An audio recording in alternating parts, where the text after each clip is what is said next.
This is the first time that India, the world's second largest internet market with nearly half of its 1.3 billion population online, has ordered to ban so many Chinese apps. 27 of these 59 apps were among the top 1000 Android apps in India last month.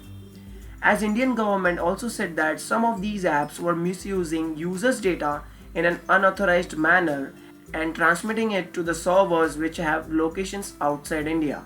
And that's why it was necessary that we ban these apps. But we cannot completely forget these apps from our lives. And that's why in this video we are going to provide you alternatives of these apps to sustain without them. We have divided 59 apps into 7 sections and let's see what alternatives we can use instead of them. Enjoy the video.